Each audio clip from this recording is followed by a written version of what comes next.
Susan smiled as she watched Gus paw at his reflection in the mirror. "Did you find another cat to play with?" she asked, and Gus looked back with a meow before pawing at his reflection again. She was glad that Gus had found someone to play with, even if it was just his reflection. Gus had been depressed lately. They say that having only one cat could lead to this sort of thing. Cats are social animals, after all. Gus couldn't really play with any of the strays outside Susan's apartment because she was on the 3rd floor and a little out of reach for even the most nimble of the wandering felines. That didn't stop Gus from standing on her balcony, though, meowing at the cats below and trying to get their attention. Susan thought it was kind of sad, watching him paw at the screen as he called down to the cats who lived their lives in blissful freedom. But the apartment contract had been very clear on their one pet per unit policy, and Susan didn't want to move just so Gus could have a playmate. Gus was a big orange tomcat that Susan had found wandering near her parents' house before she moved out. He'd been a scrawny little kitten when she'd found him, and she had fallen in love with him almost instantly. Susan had just gone through a bad breakup when she had stumbled across the sad little kitten near the garbage cans one morning. The little fuzzball had helped her get through her loneliness, and she liked to think that she had helped him as well. When she moved out of her parents' house at the end of the year, Susan had taken the little cat with her. She and Gus had been roommates ever since. Gus was a great companion, and didn't seem prone to the midnight zoomies or the sometimes destructive behavior her friends complained about in their cats. Gus liked his scratching post, snuggling in bed with Susan until it was time for her to get up, and eating his own food instead of hers. His only real issue seemed to be his loneliness, and Susan could hardly hold that against him. Watching him play with his reflection in the mirror was as cute as it was sad, like a kid playing with his imaginary friend because he couldn't seem to make any real ones. Susan watched him as she got ready for work, and she pulled out her phone as she took some video for Instagram. The scrawny little kitten had grown into a regal orange ball of fur, and to watch him paw at the surface of the mirror was insanely cute. He would cock his head and meow at his reflection sometimes, looking confused at the cat in the mirror, before going back to pawing at the glass. Susan smiled, but there was something just a little off-putting about that confused head turn now and then. She left him staring at himself in the mirror, his game forgotten, as he seemed to be talking to the orange cat in the mirror. Susan came home to find him still sitting in front of the mirror. She asked him if he'd been there all day, and Gus just looked back and meowed before looking back at the mirror again. He was staring at himself, his ears moving back and forth, seeming to Susan like he was having a conversation with his reflection. Growing up with cats, she had seen them sit next to each other and do just that same thing, and Gus's eye contact was more than a little interesting as he watched himself in the mirror. She tried to ignore him as she slid into her PJs, but it was hard the longer it went on. "Come on, Gus, want to watch a movie with me?" she said, patting the bed as she fiddled with the TV. Gus looked up, meowing happily, but then turned back to the mirror and did an oddly unsure little head cock as he took a few steps towards the bed. In the end, Susan had to come get him and take him over to the bed as the poor old Tom watched the mirror. Susan saw nothing out of the ordinary, the mirror cat just scooped up by her own mirror reflection, but this behavior was wandering into the realm of creepy rather than cute. Gus sat with her happily as Susan watched Friends for the 1000th time, but she caught him glancing back at the mirror more than once as she stroked his silky fur. He wasn't the only one. Susan couldn't help but glancing at it as well, looking at the mirror as if she expected to see something out of the ordinary. She didn't, but it was definitely starting to creep her out. Susan let her keys fall into the bowl by the door, calling for Gus as she slid her shoes off. It had been such a long day. A creepy old man had hit on her at work, the customers were rude, and Susan sometimes wondered why she didn't just quit. She could do better than an assistant manager at a grocery store, and she knew it. If it hadn't been for Gus in this apartment, she'd have likely walked away a while ago. Speaking of Gus, where the heck was he? He almost always came to greet her at the door. She called him again, but there was no response. She went to the bedroom and huffed out in mock outrage when she saw him sitting in front of the mirror again. "Okay, Furface, this is getting to be a little much. It was cute at first, but now it's super creepy." He meowed pitifully when she picked him up, pawing gently as he tried to get away, but she took him over to the bed and sat down with him. He watched her dutifully as she got changed, his fluffy head turning back to the mirror from time to time as Susan slid into her pajamas. And she couldn't help but glancing at it as well. She wasn't sure, but felt like she could see something moving there when she wasn't giving it her full attention. The mirror was the large rolling kind that the apartments often came with, the one on the closet doors. You could see the whole room in it, and it slid to the side on tracks if you needed something out of the closet. It was a nice amenity to have when you were getting ready in the morning, but it was starting to creep Susan out the longer she looked at it. She got that spidery feeling as she put her back to it, like something was watching her. When she pulled her hair into a ponytail and turned to put it up, she almost dropped her scrunchie. Gus was staring at her, head cocked, as he watched her from the front of the mirror. She stepped back, startled, and when her legs bumped against the chair in front of the vanity, she sat down hard. Something came off the bed then, and she heard Gus meowing as he looked at her as if to ask if she was okay. Susan looked back at the mirror and saw that it was empty again, save for her own surprised face and the furry reflection of Gus as he stood by her leg. That night was the first time she covered the mirror. She took some thumbtacks and an old throw blanket and used them to cover the surface. It was silly. She knew it was silly. But she felt better when the mirror's surface wasn't looking at her anymore. Gus walked over to inspect her work, and Susan picked him up as he began to paw at the blanket. Gus would just have to get over it, she thought, and she took him to bed and put something on to distract her and her fears. As she scratched his ears, she felt better, and as the night went on, she almost forgot all about her silly fears from earlier. When she woke up, though, she saw that the blanket had been pulled down, and Gus was again talking to himself. This became a daily routine for her. The first thing she did when she got up or got home from work was to cover the mirror and tell Gus to stop pulling the blanket down. Gus would meow when she did this, looking at the blanket and pawing at the covered surface of the mirror, but Susan was unmoving in her decision to keep the blanket up. She would usually pick Gus up as he pawed pathetically at the blanket and take him off to pet him, but it never stopped him from coming back to it. It never stopped him from uncovering it again, and Susan just accepted that this was Gus's new obsession. The cuts on her big fur ball were a little harder to ignore, though. Sometimes, while stroking his silky fur, Susan would encounter a scratch or a bite and wonder how exactly he had gotten it. They weren't the sort of wounds a cat could get from just scratching themselves. At least she didn't think they were. When she noticed a bite on the tip of his ear one afternoon, she actually searched the house to see if another cat might have gotten in somehow. His food bowl never emptied any quicker than usual, and there was never any extra scat in the box. If there was some secret cat living in the house, it was extremely quiet when she was there. The only strange thing was Gus's melancholy seemed to have disappeared. His mood had improved, and he spent less time meowing to the cats below the balcony. The only change was that she had to shoo him away from the mirror constantly. If he wasn't in her lap being petted, Gus was at the mirror or at the blanket that covered it. He never took it down while she was there, but he would put his face underneath it or just stare at it like he could hear someone talking. Susan found this extremely off-putting, but what could she do? The mirror was attached to the closet door, and without it, Gus would be free to leave his long orange fur all over her clothes that she had hanging in there. Also, as much as it creeped her out, she couldn't stand to think of Gus being sad again while she was at work. Then, one day, something changed. She came home to find the blanket down and Gus looking at himself as he always did. "Seriously, Gus? This is getting annoying. I hate having to put this blanket back up every..." But she stopped when Gus turned his amber eyes to stare at her. The two held their gaze for a few moments, but Susan couldn't help but hear the voice of her subconscious as it screamed that this wasn't her cat. It looked like Gus, it sat like Gus, and was a perfectly adorable little ball of orange fluff, but his eyes were different. They were the same amber gold they had always been, but today they were filled with hate. No, not hate, Susan supposed. It was something else, like a king looking at a mud-covered serf. Not with pity, and certainly not with any desire to help it. Gus looked at her with scorn and something akin to disgust. How exactly a cat could portray these things with its fuzzy little face, Susan didn't know, but that's what it was. Gus loathed her. She suddenly caught him by the scruff, and when he hissed at her, Susan realized it was the first time she'd heard him do that. He swiped a fat ginger paw at her, and Susan almost dropped him as his claws sliced her wrist.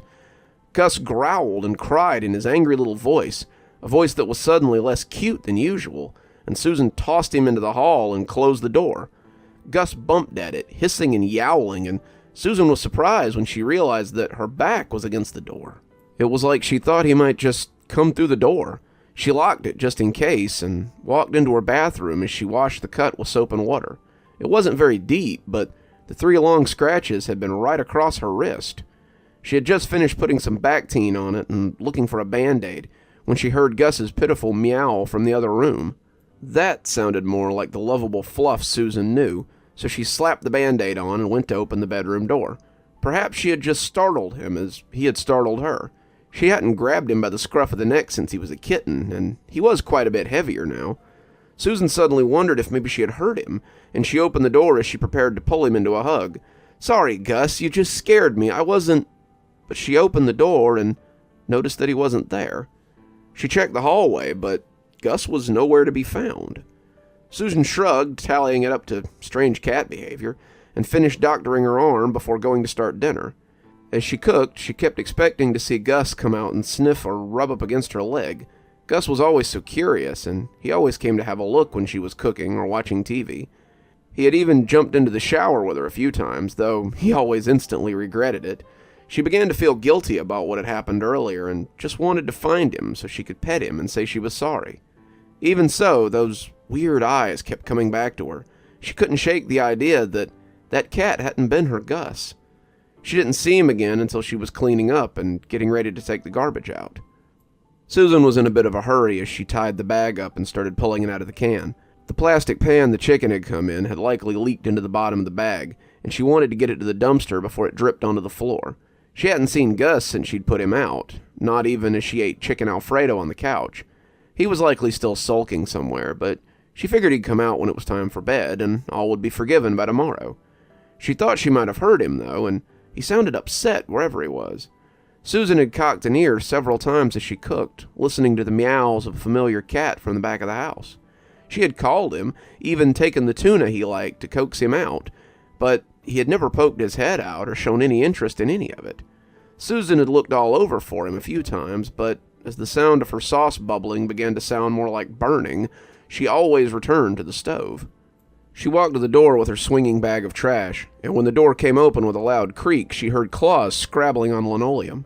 Susan saw an orange lightning bolt come barreling out from behind the china cabinet and make a break for the open door. She moved purely by chance, and Gus hit the trash bag as he yowled and smacked against the cans and packages inside. Susan dropped the bag, no longer mindful of the chicken drippings, and reached for Gus before he could escape. He had never tried to run away before, not even as a half-starved little kitten, and when her hands settled around him, he yowled and slashed at her furiously. He clawed at her hands, swiped at her face, and Susan stepped back when one paw scored her across the cheek and thought about the garbage a little too late. Whether it was the chicken leavings or some other liquid, Susan felt her feet shoot out from under her as she fell against the china cabinet.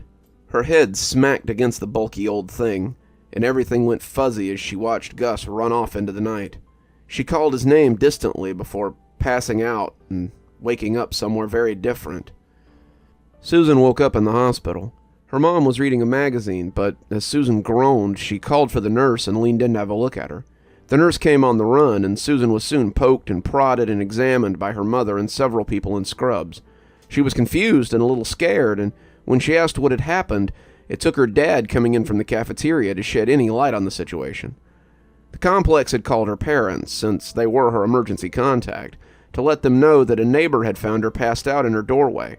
They had called an ambulance, and she had been rushed to the ER with a head wound. She had spent 3 days unconscious, her concussion pretty substantial, and her parents had been worried sick. She asked her dad if he'd been to the apartment, and if he'd seen Gus, but he said he hadn't done much more than put some food in a bowl and lock the place up. "He's probably okay, sweetie. Cats are pretty self-reliant. I'll go back tonight and make sure he has food and water, though." They wanted to keep her at the hospital until they were sure that she was okay, but Susan was adamant that she needed to leave.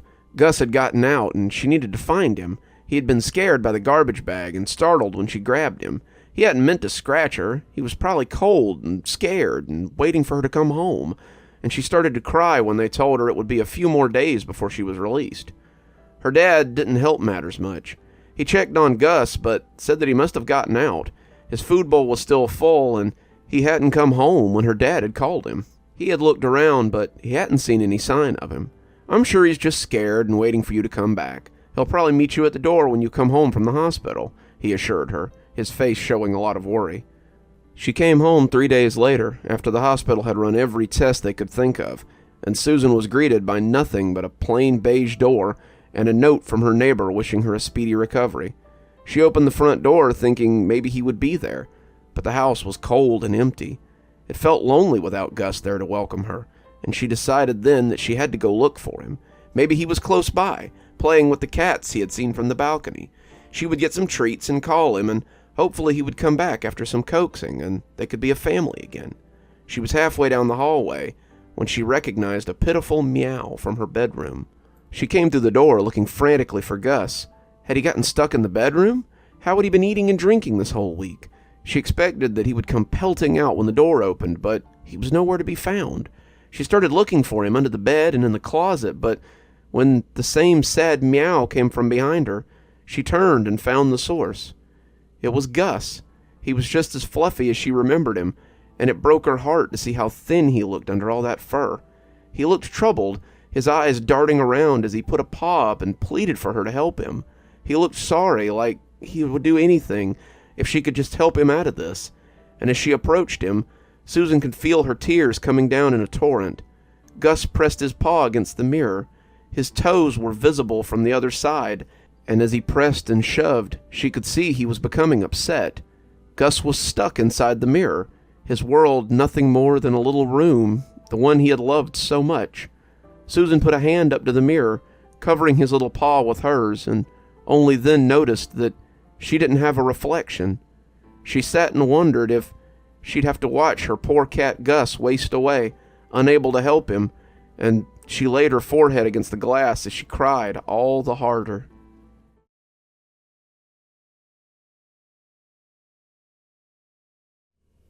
I was not at fault here. I don't understand why the universe has decided that I should suffer. As I lay here and listen to his throaty, phlegm-filled breathing, I consider again the idea that ending it might be best. It wasn't my fault. I didn't cause what happened to him. He should have just left me alone. Now I'm the one who must suffer his company, maybe for the rest of my life. The day had started with a hard slap of rocks against my window, and I loosed a loud sigh as I thrust the covers away from me. Every morning. Every goddamn morning. I hadn't had to buy an alarm clock since I moved in, so I suppose that was something. As another handful of stones cascaded against the window, I swung angrily out of bed and shifted the curtains open. I did not open the window right away. You only made that mistake once. The pudgy man-child on the sidewalk had just reared back to throw another handful when he saw the window open and smiled happily. That smile showed me every inch of his yellow teeth, his spotted gums, and the spit that covered his half-rotten teeth in a sheen of translucence.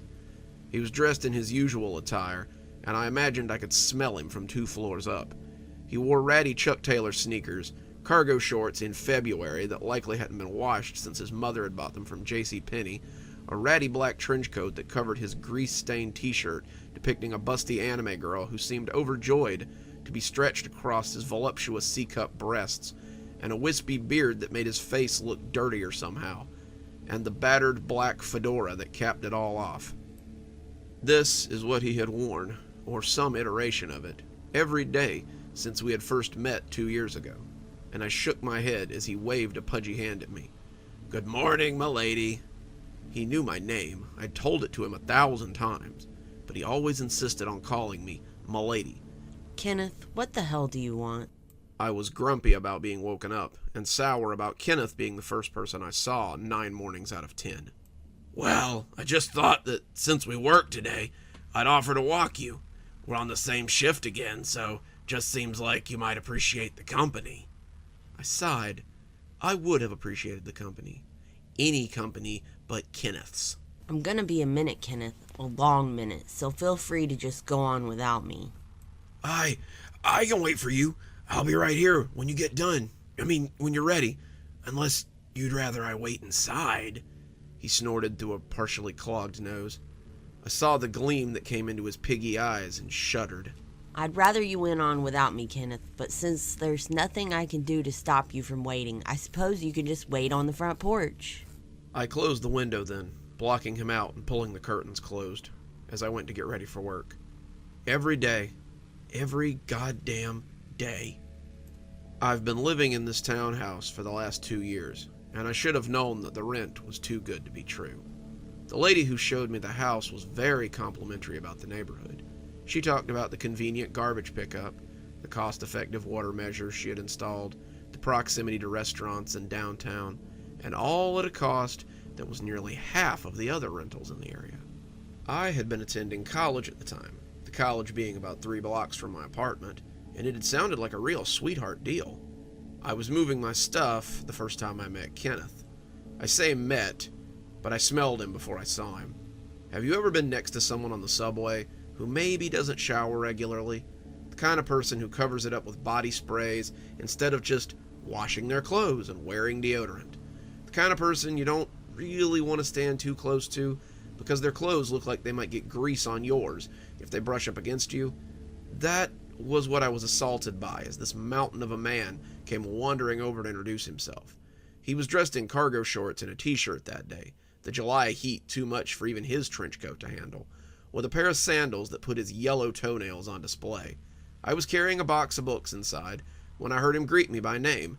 That should have been my first indication that something was afoot. "Hey, welcome to the neighborhood. I'm Kenneth. My mom said I had a new tenant, but she failed to mention how beautiful she was. Would you like some help?" I had thanked him, but Kenneth's idea of helping seemed to entail watching me move boxes while he talked my ear off about video games, anime, and fantasy roleplay. He was aghast that a girl as worldly as me, whatever that was supposed to mean, had never seen an anime. I admitted that I had watched some Sailor Moon when I was in elementary school, mostly because it was on when I got home. He scoffed at that, though, and waved a pudgy hand at the mention of what he called girly anime. The fact that I didn't play D&D or video games was also a subject he wished to remedy. Thankfully, I had moved all my stuff in by the time he started talking about the 3rd or 4th game franchise, of which he was a super fan, and I thanked him for his help. I'm going inside to unpack now, so I'll see you. "Ooh, I can help you unpack if you like." I'd been standing in the doorway when he said it, the front door the only thing that lay between him and I. The look that crossed his face when he offered to help me unpack was akin to a cat left to guard a mouse. I could just picture his grubby man-child fingers pawing through my clothes, finding some reason to stumble across my underwear, pressing my shirts to his pug nose, and had to stifle a full-body shudder. On second thought, I'm pretty tired, Kenneth. I think I'm going to rest and unpack tomorrow. Have a good night. He started to protest, but I closed the door on him and locked the deadbolt. The door had 3 locks, a twist lock, the deadbolt, and the top chain. I engaged all of them before turning around to make something to eat. I had already decided that I would unpack before going to bed today, leaving Kenneth with no excuse to go upstairs and touch any of my things.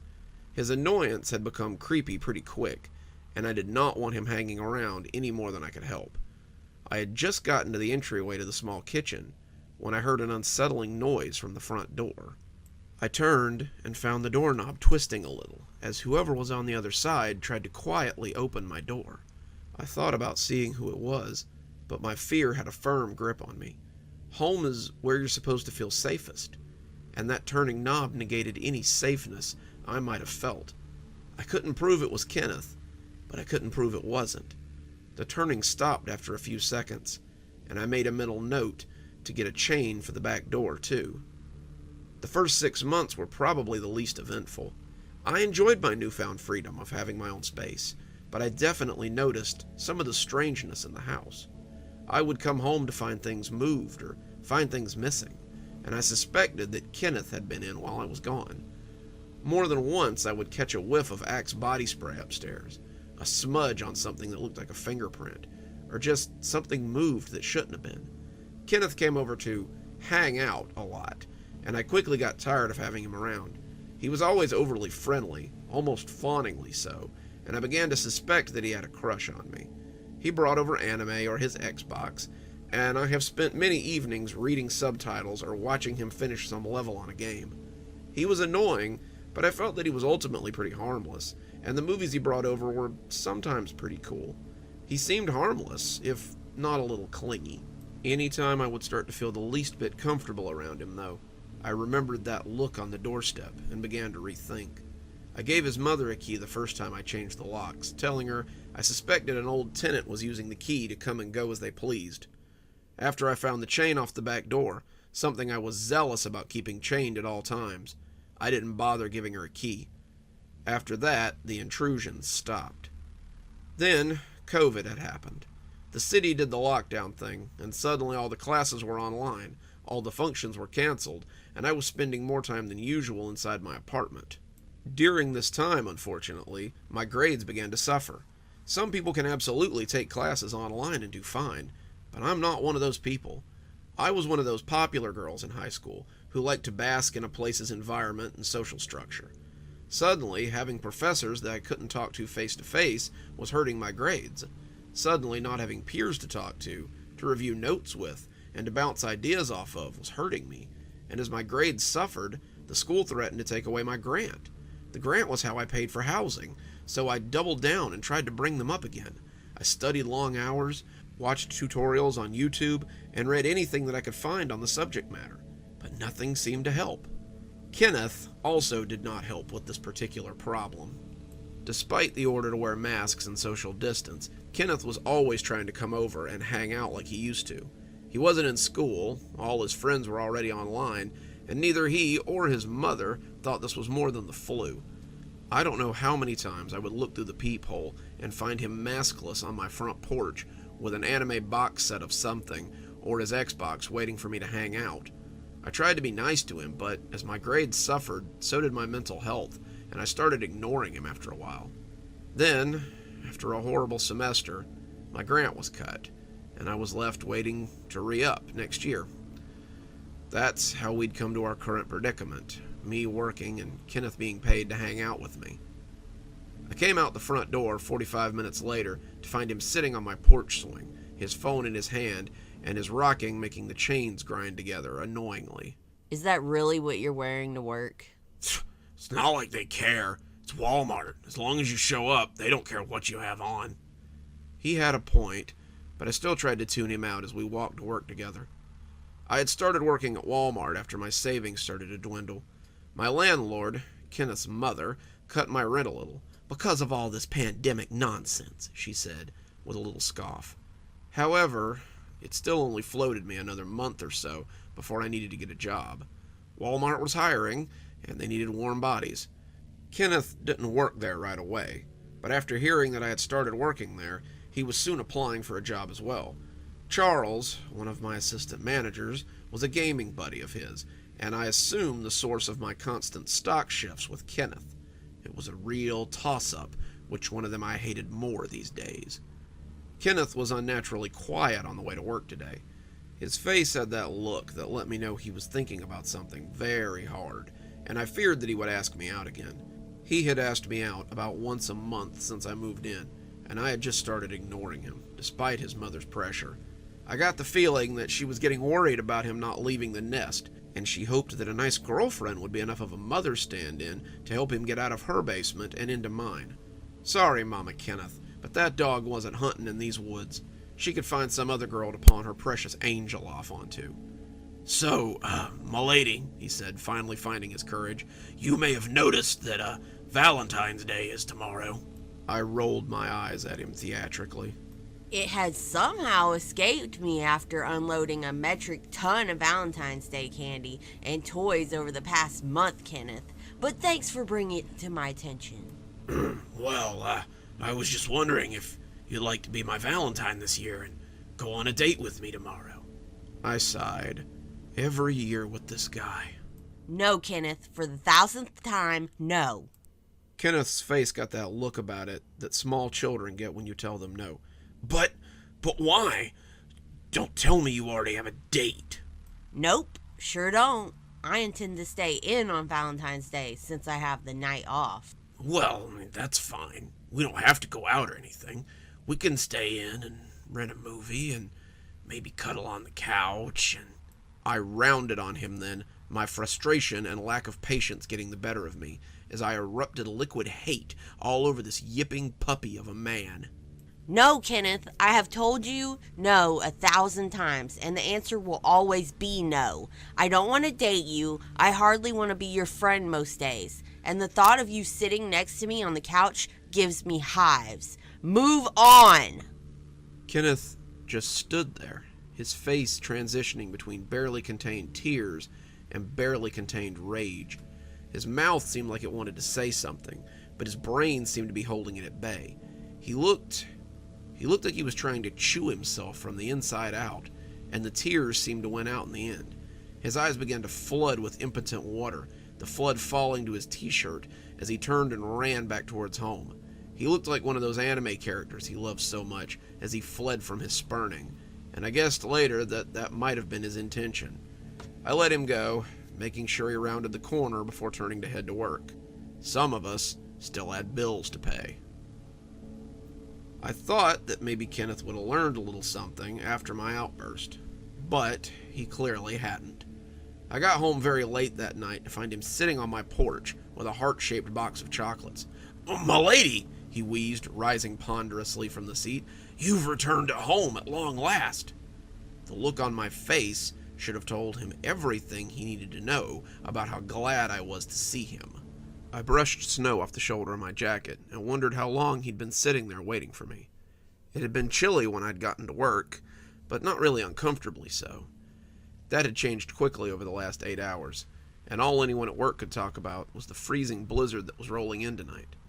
The old-timers were saying that the Weather Channel called for 3 feet of snow overnight, and it had already started to powder as I'd left at 10. I had walked back home with only the streetlights to keep me company, a welcome change from the usual yarking in my ear of Kenneth. Now, it seemed, I would have to get loud with him all over again. Yeah, you know why I had to stay so late? It was you. You didn't show up for work, so I had to do your job and my job tonight. I had to stock 2 departments in 8 hours, and then, when I couldn't get it done, I had to stay an extra 4 hours and finish your work. He backed away, holding up the box of chocolates like it was a shield, clearly not receiving the greeting he had hoped for. "Yeah, I kinda had a little freak out when you said you wouldn't be my girlfriend, but I realized that once you had the chance to calm down, you'd come to your senses. And we could plan our date for tomorrow. Here, I got you these chocolates.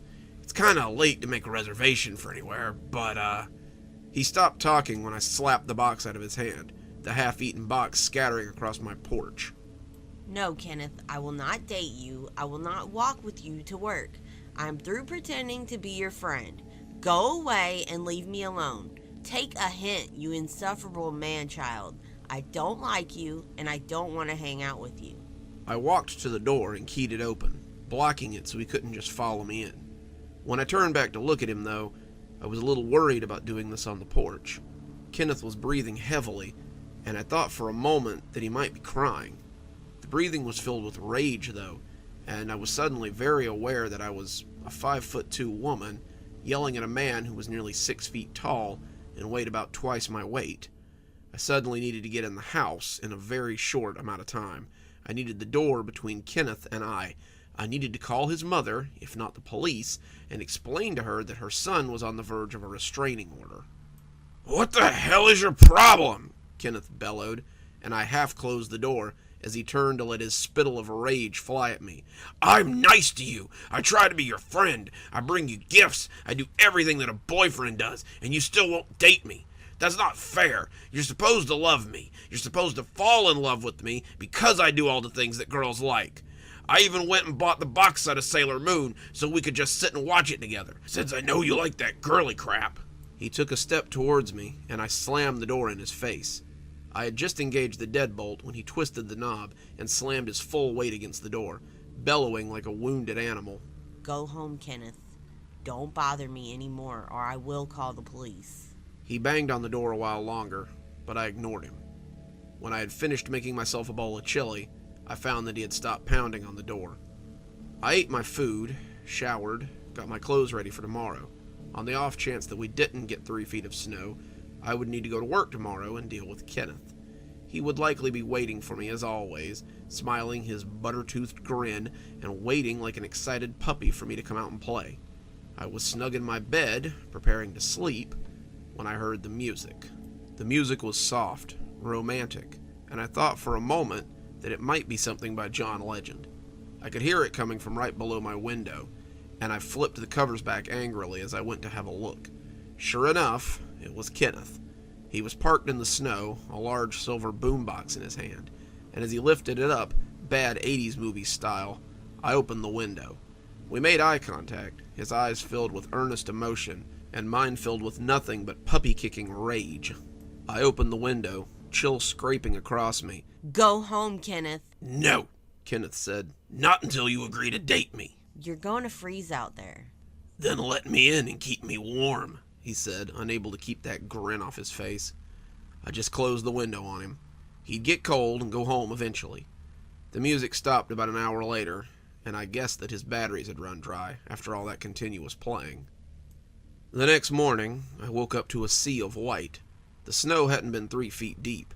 The snow had been 5 feet deep, and it spilled over onto my porch when I opened my door that morning.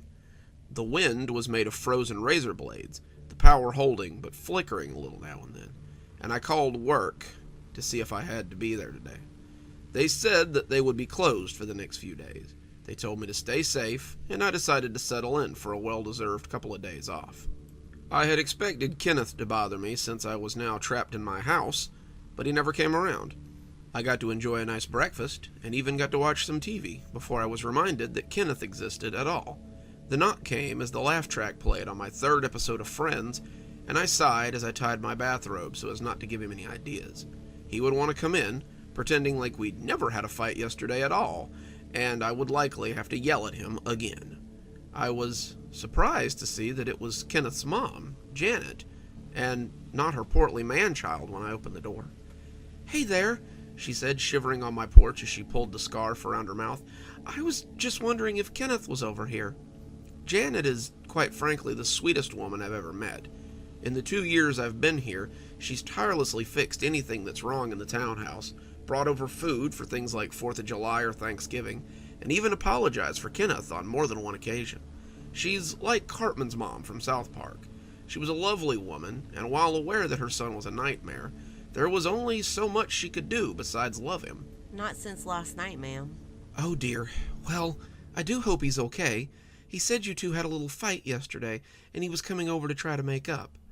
I gritted my teeth hard enough to hear them creak, but I held in the rage I was feeling so I didn't cook this nice, oblivious lady alive. "Well, if you see him, tell him I was worried, okay?" As she left, I saw that someone had shoveled the sidewalk, and she had made a little path to my door. That was nice of them, but it seemed I really didn't have anywhere to go. The city was buried under snow and basically shut down. It appeared I could be inside for a while, and I decided to settle in and enjoy my time off. The weirdness didn't start till almost sundown. I was making dinner when I noticed a smell hanging around the apartment. I looked around, wondering if I'd forgotten to take the trash out or something. It was a wet smell, with an underlying odor of cologne. It was like someone had tried to cover a mess with deodorizer, and the longer I stood cooking at the stove, the more my head began to ache. The longer I stayed in the miasma, the worse the smell got, and the stir-fry I was making started to swim a little as I cooked it. I ended up eating it a little underdone as I fled the kitchen to the living room. As the swinging door opened, I stopped and basted in the swampy tang of smells from the living room and the kitchen. In the kitchen, it had smelled like funk. In the living room, it smelled like the inverse. Someone had been in my house. Of that I had no doubt. The smell of spray cologne was strong in here, like a pungent wall that surrounded the couch, and as I sat, I could feel something flaking beneath me. It was like sitting in a seat behind a small child, and as I looked, I could see chip crumbs sticking to my pajama pants. They were orange and smelled strongly of Doritos. I set my bowl down as I stood and walked through the house. I could see smudges around the room, especially on my figurines and some of my pictures. Someone with large, greasy fingers had been touching my things, and when I moved past the end of the table near the door, I took up the keychain with the mace on it. The doors were deadbolted, and though I didn't know how Kenneth had gotten in my house, I was certain that he was the source of this. If he thought he could hang out in my house and violate my privacy just to get his rocks off, he had another thing coming. My food was cold by the time I got done, triple-checking every room in my apartment just to be sure. There was nowhere he could have stayed hidden from me. not someone his size, and after spraying some Febreze around, I took my food up to my room and just ate it cold. I felt uncomfortable in the open down there, and as the snow blew and the wind howled, I sat on my bed and listened. At some point, I fell asleep, curling up in my bed as I listened to the silent house around me. When I came to, the lights were off in my room, and the curtains were thrown open to reveal a crystalline moon peeking in. The room was as quiet as the house, but I was aware of a heavy, wet sound as I came awake. It sounded like a dog, one that's been left out in the heat, and I scanned around to find the source of that heavy breathing. My eyes cast around, looking for the noise, and finally settled on a large black spot in the corner of the room. The darkness there was deep, the pitted murk blighted by a pair of small ovals that seemed to reflect the moon. The breathing was coming from there, and as it got heavier, the darkness seemed to shift unnervingly, like someone lurking in the gloom, trying not to be noticed. "M'lady," someone almost whispered, and I was up and across the room in a matter of seconds. I snapped the lights on, hands reaching for anything I could find to defend myself with. I expected to see him much too close as the lights came on. I expected him to bury me under his weight, pushing me down and feeling his hands as he tried to kiss me, to touch me. I gripped the ceramic vase as the lights came on, preparing to swing it and shatter it against his head as he... There was nothing. The lights came on and revealed nothing but an empty room with an anxious girl looking crazily around for an attacker who wasn't there. I didn't sleep that night. I just sat up and argued with myself until the sun came up. I knew what I had seen. I had seen Kenneth in the corner, heard the same deep, watery breathing I had heard 1,000 times. But I couldn't have seen him. Kenneth was a large and stocky fellow. There was no way he could have gotten away in the split second between the lights being off and the lights being on. This wasn't someone who could squeeze under my bed in a split second or slip into my closet without notice. Kenneth often got winded on walks to work, and the idea that he could quickly get out of my sight was laughable at best. Still, he had been there. That whole next day, I saw signs of someone having been in my house. It started as I finally got up for the day. As I came downstairs, I smelled something getting ready to burn in the kitchen. I pulled my robe around myself and quickly pushed into the cloud of smoke that awaited me. On the stove, smoke billowing up, was one of my good pans. I turned the stove off, jerking my hand away as I grabbed the handle of the pan. It was broiling. The burner turned all the way up, and I grabbed an oven mitt and took the pan off the stove. It wasn't until I put it in the sink that I saw a single blackened pancake at the bottom. A heart-shaped pancake. I was scraping the grit from the bottom of the pan when I suddenly heard an all-too-familiar theme song from the living room. The TV had been off when I got up. The lights dimmed to a soft glow. From under the swinging door, I could hear the TV blaring, and the pulse of bright lights clicked up to the max. I pushed in, expecting to find Kenneth parked on my couch, waiting for me with his big serial killer grin and his excuse of how, "Oh, well, the door was open, so he'd come right on in." But there was no one in the living room when I came through the door. There was, however, an indent in my couch, roughly the size of a large someone's backside. I searched the apartment again, already knowing what I would find, but needing the reassurance that I would find it. There was no one, just me, in my apartment. I turned off the TV and cleaned up the mess, waiting till 9 before calling my landlord, wanting to hear her tell me that Kenneth had come home. I wanted her to answer the phone and hear Kenneth in the background as he loudly whined for food or money or something. I wanted the confirmation that he was home, but I also feared it, because if he was home, then what the hell was going on around here? She answered on the 4th ring. "Hello? Hello? Did you find him? Please say you found my baby." I sighed, my hopes shattered. "No, ma'am. I was just calling to see if he had turned up." I could hear her sob before telling me that no one had seen him and how worried she was about him, and to please call if I heard anything. I got dressed and decided to sit on the porch for a while, the house suddenly feeling too small for me. I thought I heard some rustling as I slid out of my pajamas and into some real clothes, but I did my best to ignore it as I made some tea and stepped out into the frigid air. The smoke from my tea plumed up as I sat on the swing that Kenneth had occupied yesterday, letting the cold air clear my head as I tried to read the book I had brought with me. The longer I sat, my eyes roving over the winter wonderland in my own yard, the harder it became to maintain my anxiety. I was making too much out of this. Surely I had been imagining things, or a power surge caused by the weather had turned my TV on, or I'd been sleepwalking or something. The more I let the cold wash over me, the more I assured myself that I was just being silly. As noon came and went, the cold beginning to abate and the snow starting to soften, I went back inside. My stomach was growling for some lunch, but the icy chill from outside made me long for a shower first. I had all but forgotten about my trepidation and anxiety, and simply wanted to be warm and snuggly as I enjoyed the rest of my afternoon. I would have a shower, put on some nice pajamas, make the stew I had set the ingredients out for in the fridge, and then head to bed after a nice evening spent at rest. As the warm water cascaded over my skin, I felt the cold dissipate and the leftover anxiety melting away. The shower had always been my safe place, my relaxation zone, and standing beneath the warm deluge made me feel a sense of peace that I'd been missing before the communion with nature. I washed my hair, lathering myself up, and just stood under the water as the soap and my worries slid down the drain. At least, I did, before I felt someone touch my hair.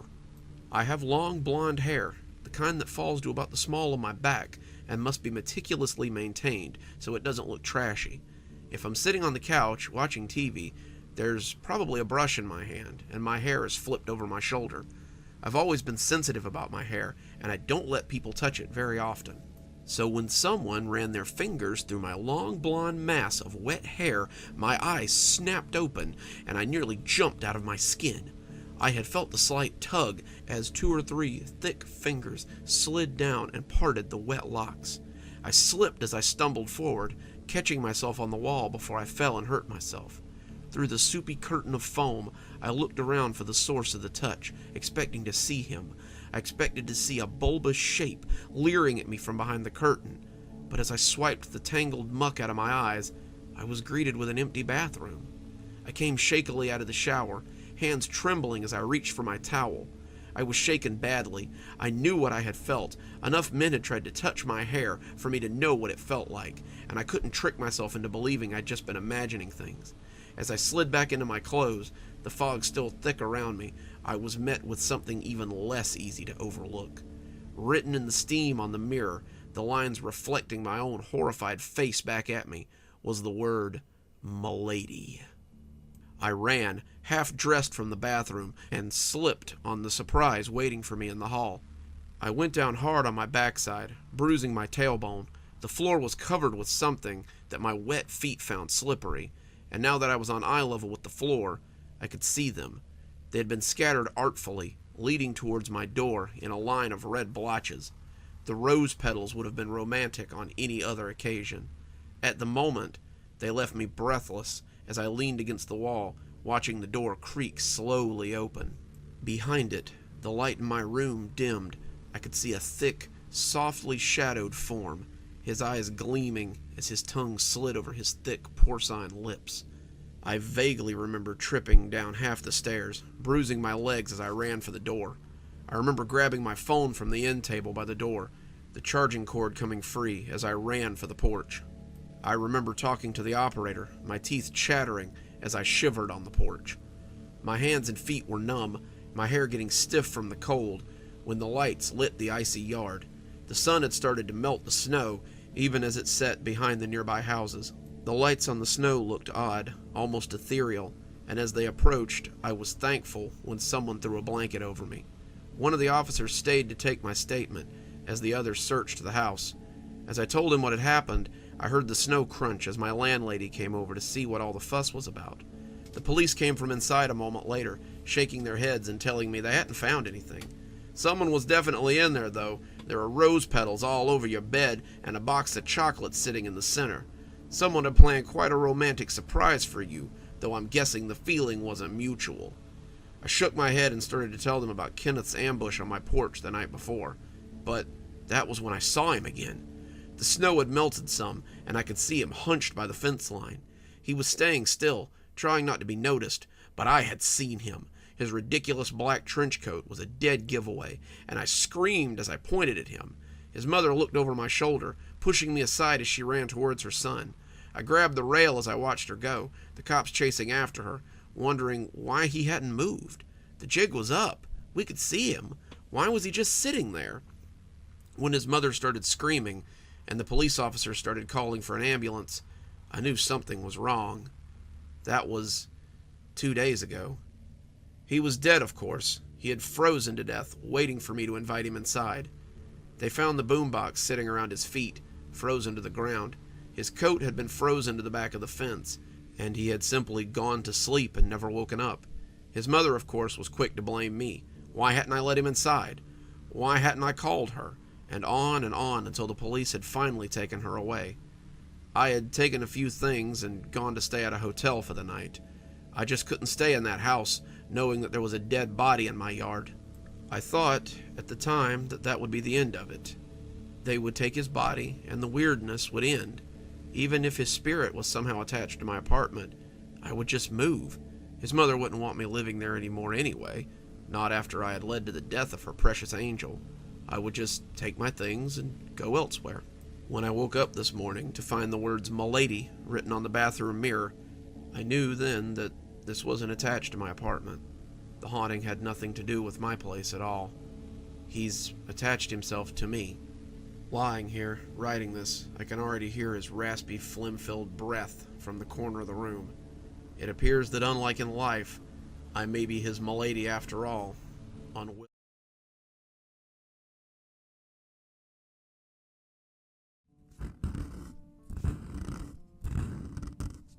There it was again. Jeremy put his hands over his ears and tried to block the noise out, but the scratching against the hardwood sent chills up his spine. Stop it! Stop it right now! Jeremy clapped his hands over his mouth, terrified at what he had just done.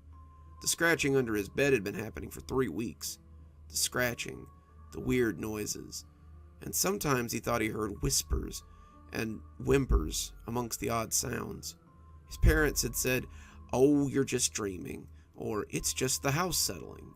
But Jeremy knew that it was something. There was something under there. He knew it in that way that children always know. The scratching stopped, and he lay there, silently shivering with the covers pulled up to his chin. He had done it now. Now it would slink out from under his bed and eat him up. It would come towering out from under the bed and hurt him with its long claws, or... "Who's there?" said a small voice that was trying to be brave. Jeremy jumped. That had been a child's voice. The thing under his bed had spoken, and it was a kid, like him. He peeked over the edge of the bed, expecting yellow eyes or a mouthful of pointy teeth, but no one peeked out from under his bed. After a few seconds of heavy silence, Jeremy decided to be brave for a little while longer. I'm Jeremy Bird. Why have you been under my bed all these nights making noise?" "Me? You're the terrifying thing that's been making noise under my bed this whole time," said the voice. To Jeremy, it sounded terrified. "No, I haven't," Jeremy said, and he laughed at the absurdity. "Oh, yes, you have. You growl and roar deep in the night. I've heard you," said the monster, who was blustering with angry terror. Jeremy thought for a moment. Does it sound like this? He pretended to snore. He'd gotten pretty good at it. If he wanted to trick his parents, they could stay up a little later. The monster quailed in terror. "Oh no, I'm sorry. I shouldn't have." "Shh, that's the noise I make when I sleep, silly," Jeremy said with a laugh. "Oh," said the monster, relieved. But what about that terrible squealing you make?" it added suspiciously. Jeremy thought about it, and as he thought, he leaned back on the bed, and the springs creaked and groaned. It chills me every time I hear it," said the monster with real terror. "That's just the mattress," Jeremy said. He was becoming less afraid of this monster, as it proved to be more fearful of him. "Well, what about those little noises you make at night? They're so invasive, they make me want to scream." Jeremy thought, what could the creature be talking about? He looked at the glow of the dark stars on his ceiling as he contemplated, and smiled as he remembered how his mom had pasted them up there. What small noises late at night could this creature be talking about? He thought, and his silence made the monster cry a little. a high-pitched whine at the back of his throat that made Jeremy cringe. Those are whimpers, Jeremy realized suddenly, understanding the noise as soon as he heard it. Why do you make that sound? The monster asked, but Jeremy already knew the answer. Because I'm scared of you, he said, feeling a tear slip down his cheek as he lay in his bed, a child's fear coming over him that his parents would never understand, and because no one believes me. There was silence for a minute. I'm sorry, said the monster in a small little voice. Jeremy felt himself smile a little. It's okay. I don't think you meant to scare me. It's just in your... No, not for that. Well, I am sorry for that, but I'm more sorry for what's about to happen to you. Jeremy tensed. What do you mean? Well, I had two monsters, the one in my closet and you. When I told the closet monster I was more afraid of you than him, he told me that he could make you go away. He told me that if I distracted you, he'd catch you off guard and make sure you never scared me again. Jeremy was silent. I'm sorry. Please, won't you forgive me? Jeremy didn't answer. Hello? Are you still there? Please don't be mad at me. I'm sorry. But Jeremy would never answer. The only sound to be heard was the soft drip on the floor and the closet door scratching as it was pulled shut from the inside.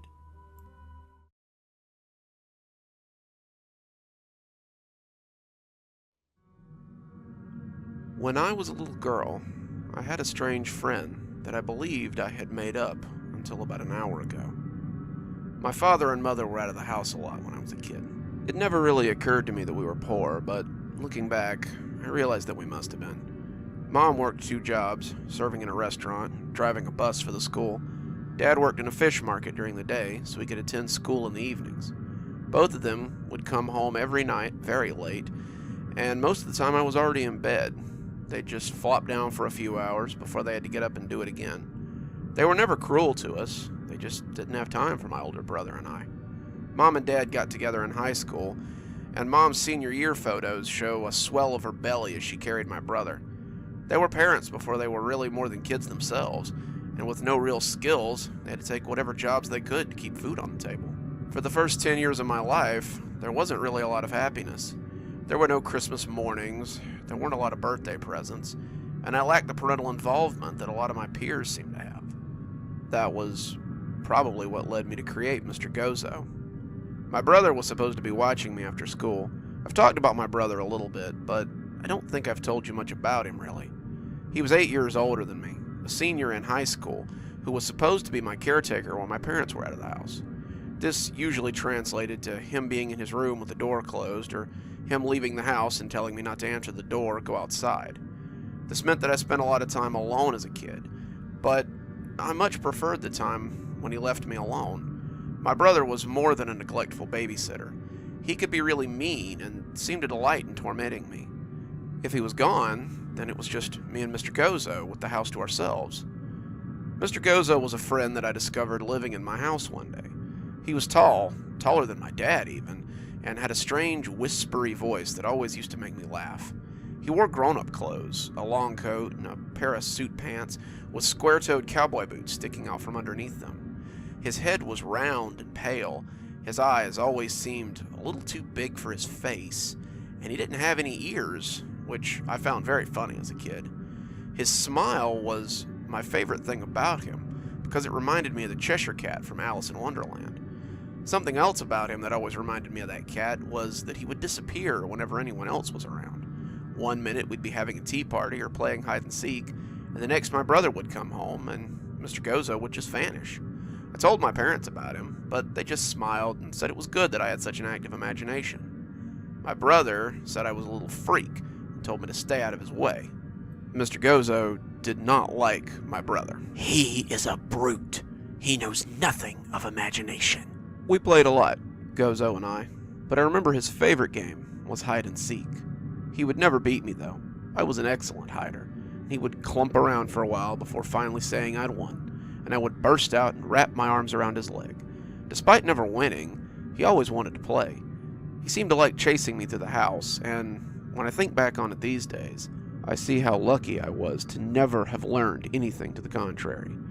You see, Mr. Gozo would always make these little bets before we started playing hide and seek. If I can't find you, then I will get you whatever you desire. But if I win, then you must come back to my house to play. Of course, I would always agree. I was 10 and very good at hiding. When I say he never found me, I mean he never found me.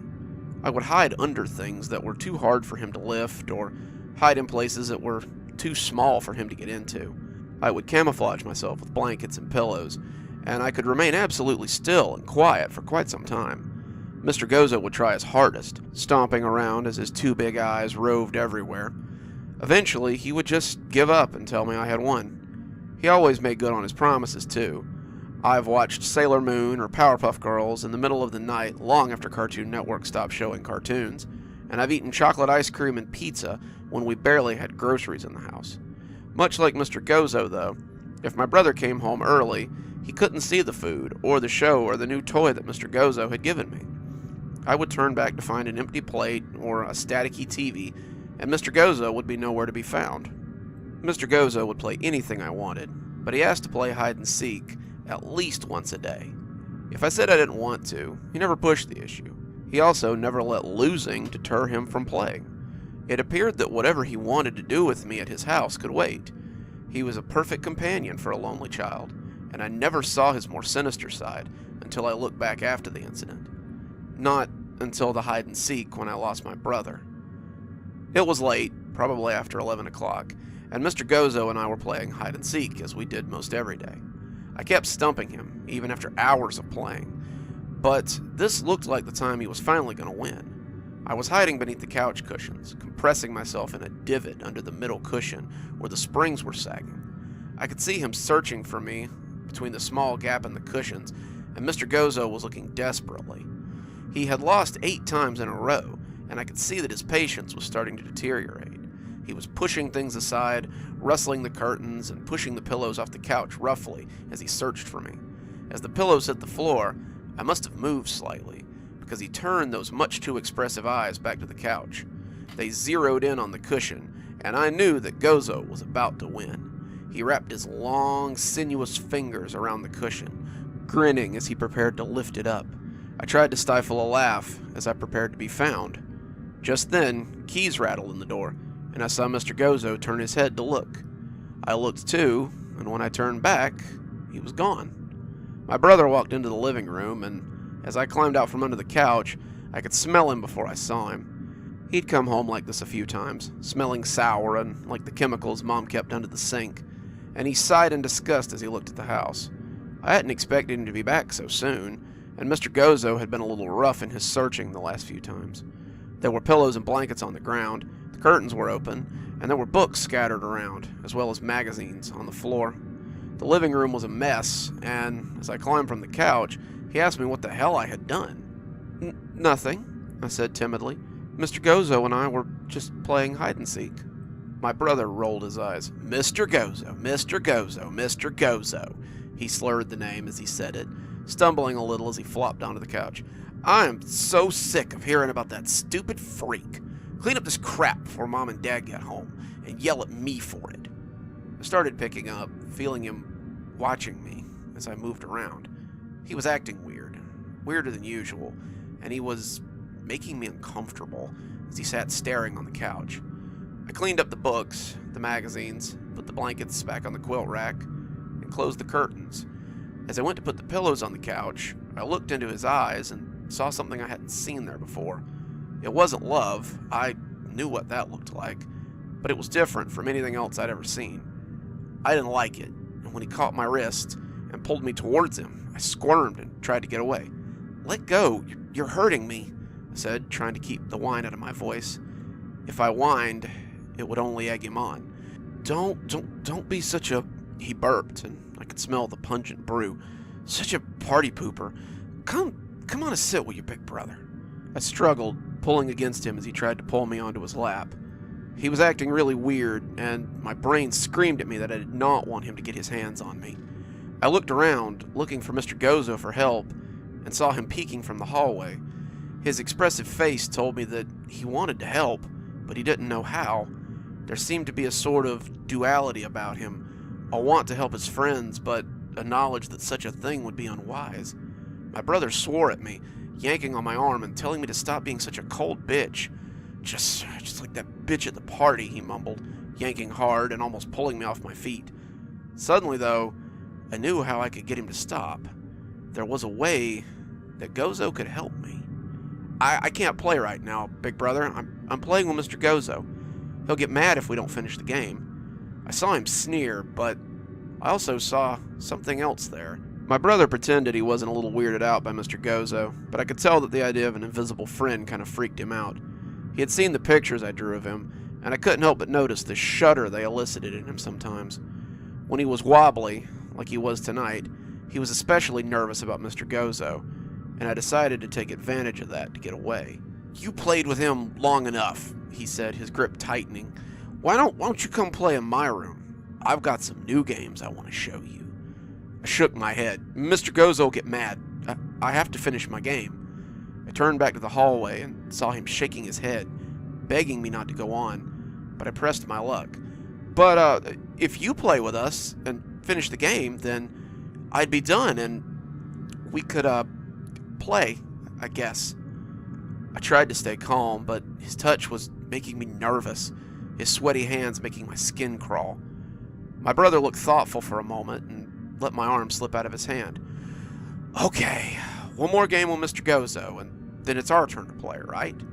His smile made me want to run out into the night and never come back. "Right. You hide, and I'll hide, while Mr. Gozo counts. Go hide so he doesn't find you." My brother got up, wobbling a little, and went down the hall. I turned to go hide too, and that's when I heard Mr. Gozo's voice. Please don't do this. You could just come with me. He can't hurt you where we're going."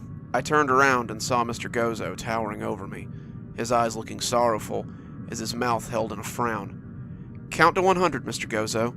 If you find me first, I'll go with you, but if you find him first, he has to go with you." We looked at each other for a count of 10 before he put his hands over his eyes, and I ran off to hide.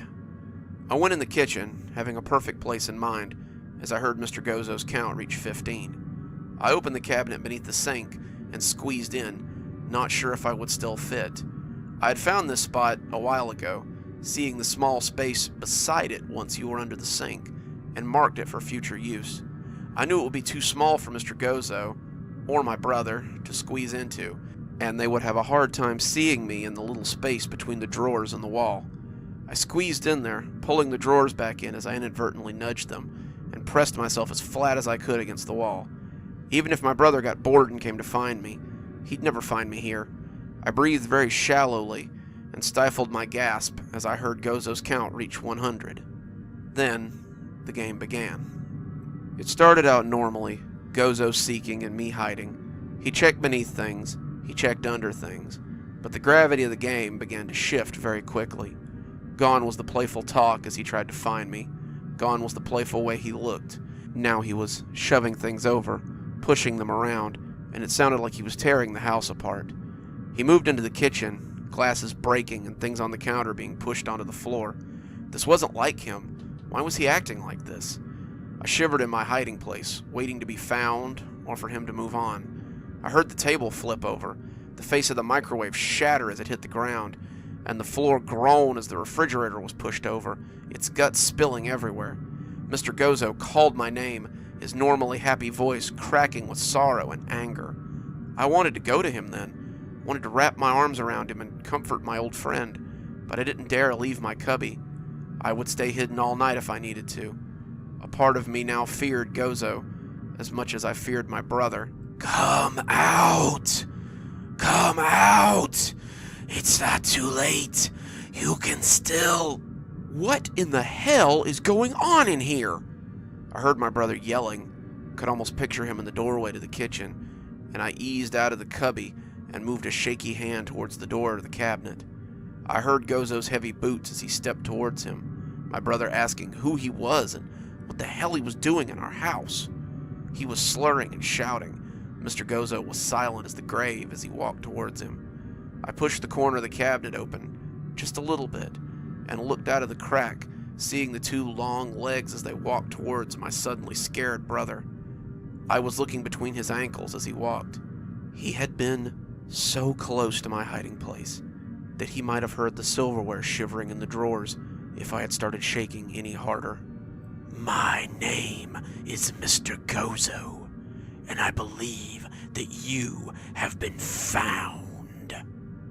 My brother screamed as Mr. Gozo blocked him from sight, and I pulled myself back into the cubby and sat shuddering as he went right on yelling in terror. I stayed there until my parents came home an hour later and called the police. They had many questions, the police and my parents. I told them that I'd been playing with Mr. Gozo when my brother had come home. He was acting weird, so I said he should play hide and seek with us, so I could hide from him. He was trying to get me to do things that made me feel weird, so I hid, and then Mr. Gozo had wrecked the house looking for him. When my brother came to see what all the noise was about, Mr. Gozo had taken him away, and I had hidden in my spot while he screamed. The police officer didn't understand what I was talking about with all the Mr. Gozo stuff, but when he asked my parents if they had a son, they just shook their head. No, she's always been an only child. I could have sworn we called a sitter for her since we knew we wouldn't be home till late. Didn't you hire a sitter? Dad asked Mom. Mom just shook her head. I thought you had. They both, however, had this dreamy look on their face, confusion mixed with embarrassment, like when you walk into a room and forget why you came there. It probably seems weird to you that I keep calling my brother by his title and not his name. It's because, as I saw my parents looking so confused, I realized that I didn't know his name either. I remembered that I'd had a brother, in that vague way that you remembered that when you were 6 you had a pet, but not exactly what happened to it. But I couldn't remember his name. He was gone from all the family photos. His name was gone from any journal entry or class assignment I had wrote on it, and no one remembered him at all. It was as though he never existed, and even now, I can't remember what he looks like or what his voice sounded like. I only remember that he existed, and he's gone. I wonder often if that's what happened when Mr. Gozo caught you. The police had a lot of questions after that, and it was finally agreed upon that I had been the victim of a break-in and hidden from the intruders. They hadn't found me, so they had left after a while, and I was extremely lucky, they said. The police agreed to check the house, but found nothing. My parents said they would check their valuables, but never reported anything missing. Mr. Gozo had only taken one thing, and they couldn't remember that it had even existed to start with. They sent me to bed, telling me to get some sleep while they cleaned up the mess, and that's when I saw Mr. Gozo for the last time. I was lying in bed that night, listening to my parents talk about how they needed to be more careful about leaving someone here with me, when I suddenly felt his eyes on me. I rolled over to see his sad face, his heavy eyes full of sorrow, and his too big mouth turned down into a frown. I also saw the speckles of blood on his normally so clean coat, and the small, hesitant smile lying just below the surface as he gauged my reaction to him. Go away, Mr. Gozo. I don't want to play with you anymore. I made him go away. I made him stop hurting you. I showed you what I was so you could be safe, and now you want me gone? I rolled over, looking at him and yelling, "Go away, Gozo!" Say it again. Say it thrice, and I'll never darken your door again. Go away, Gozo, I almost whispered, hearing my parents stop talking downstairs. He evaporated like a fine mist, and I never saw him again. Well, until today. I'm a grown-up now, married with a girl of my own, and I haven't thought about Mr. Gozo until just a few hours ago. I was putting away laundry when I found my 4-year-old hiding in the towel closet. Emily apparently got her father's hiding genes, because a blind man could have found her hiding under that pile of towels. She squealed as I found her, but then looked grumpy and told me to close the door before he found her. "Who?" I asked, smiling at her as I lifted her into my arms. "Mr. Gozo," Emily said, and my blood ran cold. She took me to her room when I asked who that was and showed me pictures. He wears the same long coat, the same straight black pants. She even drew the square-toed boots that stick out from beneath them. She captured his face in a way that I never could have as a child.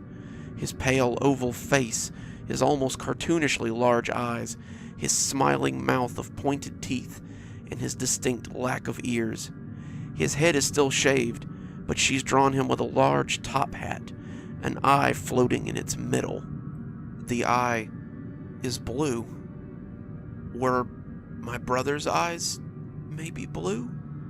She's in my room now, with me, whining because she can't finish her game with Mr. Gozo. Sometimes I feel like I can see him out of the corner of my eye as I write this, his wide smile predatory. I don't know what to do. I can see Emily talking to him in the mirror, his two large forms sitting on the bed as he listens to her. Every now and again, though, I see those two big eyes of his glance over at me, knowing me and seeing me for who I am. I want to take my daughter and run, but I don't know how he will react to such a move. Perhaps I can offer him one last game. Perhaps I can finally give him what he always wanted. Perhaps I can save my daughter, as my big brother inadvertently saved me all those years ago. I have to try, don't I?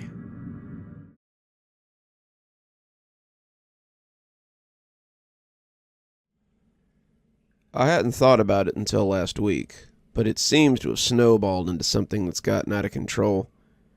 I was looking through some photos while helping my mom move when I saw him for the first time in 15 years. Dad had passed away a few months ago, and Mom was just starting to clean out some of his things. The picture had been taken at a birthday party, my 9th birthday party, to be exact, and it showed my friends and I standing in front of the house and smiling as my mom took the picture. There were about 9 of us, all wearing party hats and ice cream mustaches under our noses, but the happy faces of my friends and I weren't what had caught my eye. It was the gaunt man standing in the window of the living room, the one looking out at us with the empty black eyes and the sinister little smile, the man who had haunted my childhood, though I'd never quite believed in him after the age of 12. Mr. Danver, a specter that my late father had brought to life. I remember the first time I had ever even heard of Mr. Danver, and the memory made my skin crawl.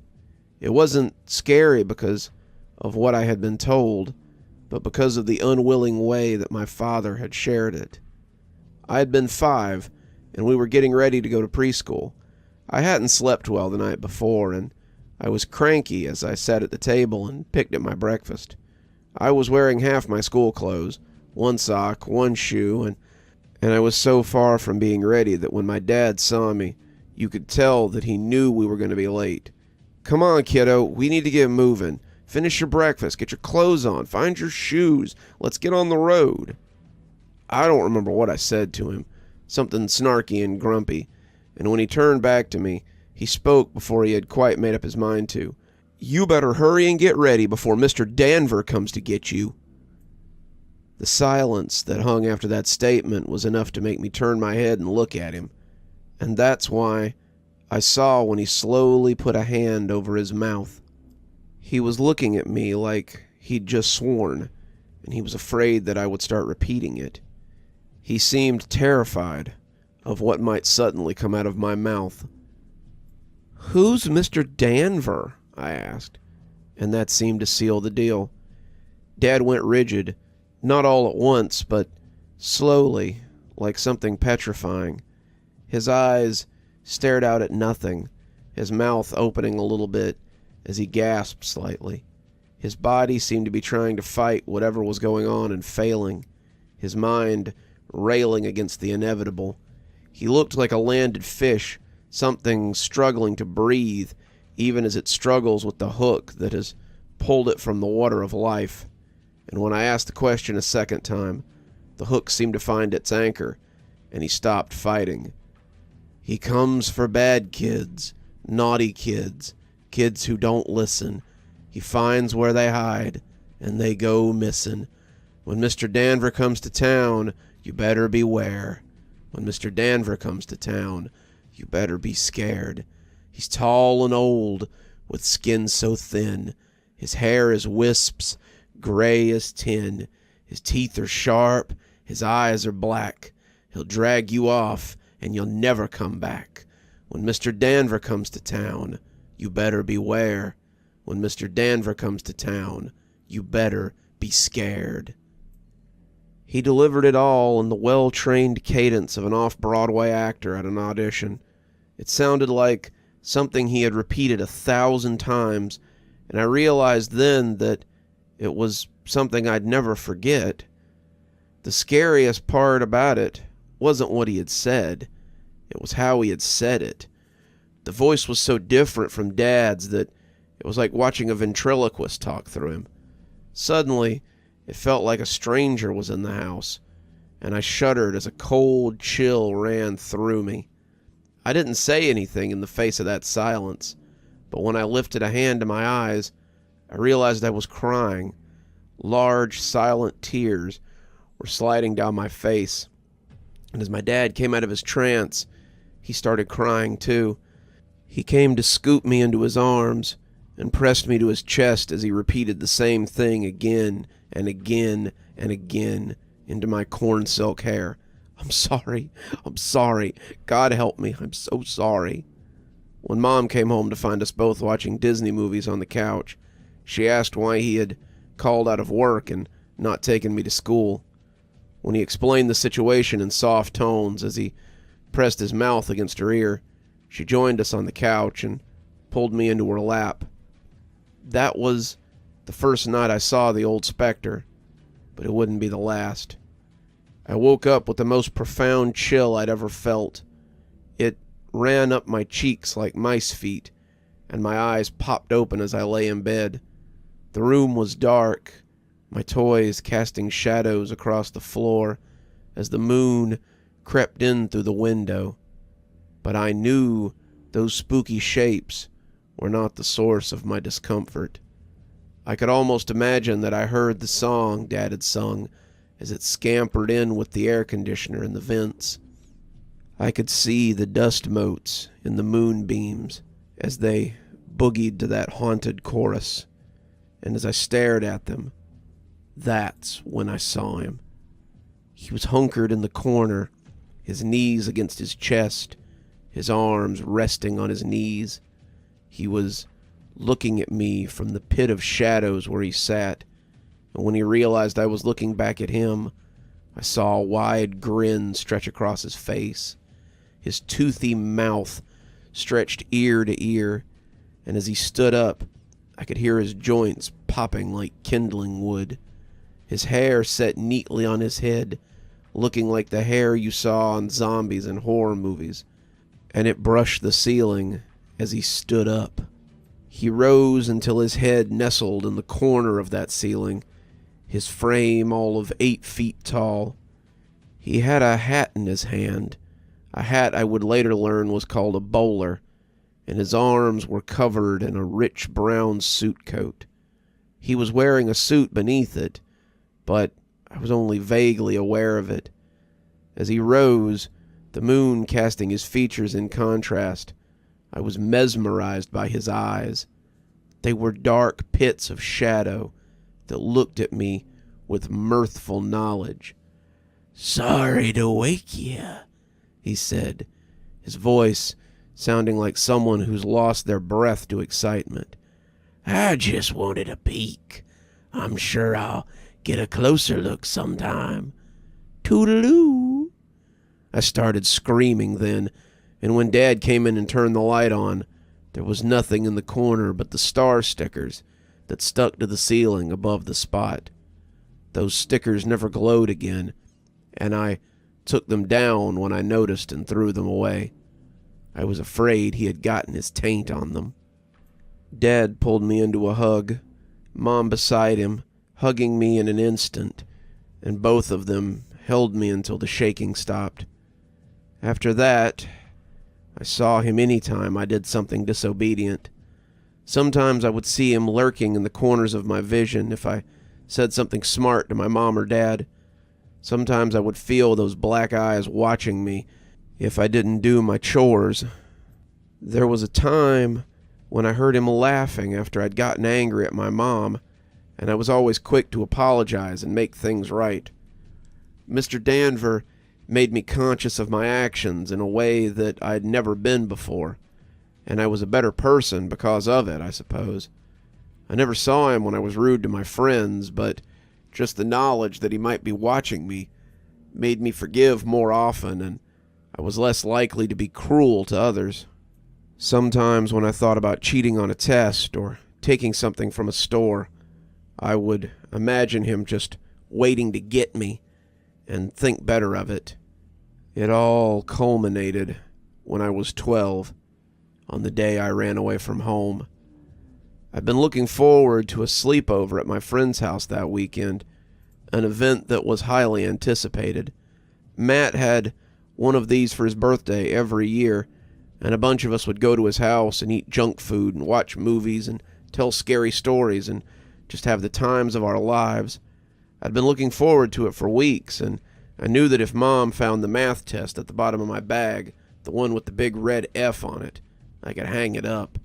I'd buried it deep in my backpack, but not deep enough, apparently. She had found it before I could make my escape to the party, and we had gotten into a screaming match over it. It was unfair, I told her.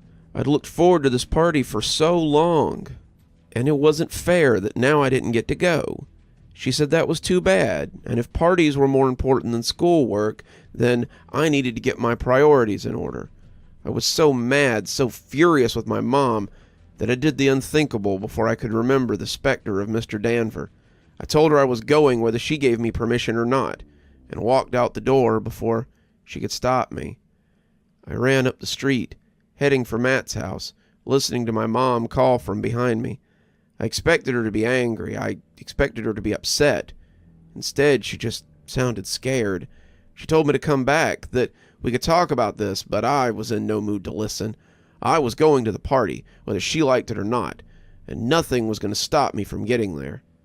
It wasn't until I saw him standing under a burnt-out streetlight that I remembered the looming specter of Mr. Danver. When it began to flicker, I realized it had a little more juice in it. In the flickering light, I could see the tall, thin frame as he grinned at me, his translucent skin clinging to his face like a mask. He had his hat in his hand again, his immaculate suit still looking pristine in the flickering light, and his eyes reflected that flicker like a stuffed animal's. He looked unreal, standing in the everyday world, like a piece of Halloween decor that's a little too well made.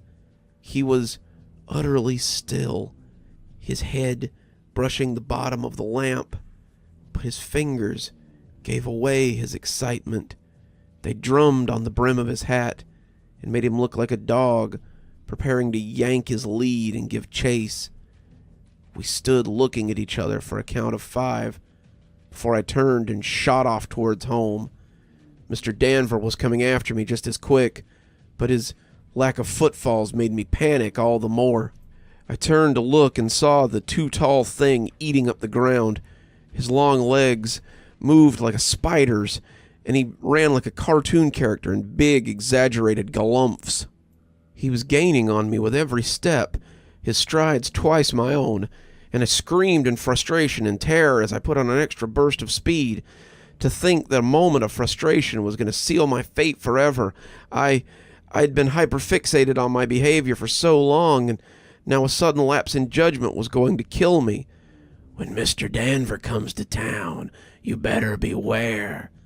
The wind seemed to bring the hateful words to my mind as it rushed past my ears. "When Mr. Danver comes to town, you better be scared." I was scared. I was terrified. When my house came into view, I was afraid that I would get snatched within view of the front door. Mr. Danver would reach out with one long arm and pull me into the darkness. and I'd be gone forever. It would happen just that quick, and no one would know what had gotten me. Correction, my parents would know. They would know, but how would they tell anyone? To admit to such would make them sound nuts and probably make people think that they were responsible for my disappearance. I turned suddenly, going through the gate and running up the walk, and I felt the icy chill of Mr. Danver's hand as it passed inches from me. I took the steps 2 at a time, praying the door would be unlocked, and when Mom threw it open, I leapt into her arms. I'm sorry. I'm so sorry, Mom. I'm sorry. Please forgive me. Please don't let him take me. I pressed my face against her, not daring to look back into the yard. Mom whispered that she forgave me, but when she talked to Mr. Danver, her voice was a mixture of rage and an old fear. Get out of here. All's forgiven. There's no misdeed.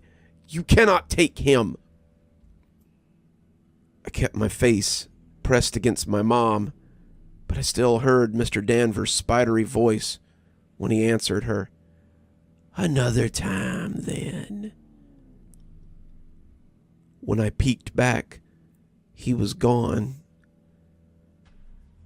Dad came home an hour later, getting off work early after Mom called him, but I was still shaking and sobbing on the couch.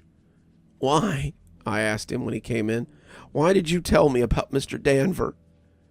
My dad was quiet for a moment, thinking about his answer, before sighing and saying, 'Cause it's not something I meant to do. It happens. Someday it'll happen to you too as well. Never. I would never do that to my child. I shuddered as he wrapped me in a hug, but I didn't pull away. Sweetie, you won't have a choice. I didn't have a choice. My father didn't have a choice. No one has a choice. Once you know about him, the knowledge demands to be shared.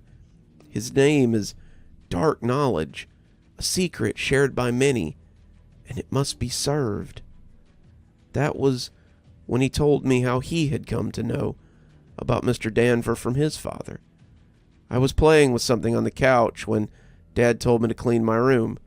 I ignored him, wanting to finish my game, and when he said if I didn't go do it now, he would call Mr. Danver, I looked up, and when he said it, the look on his face was both confused and afraid.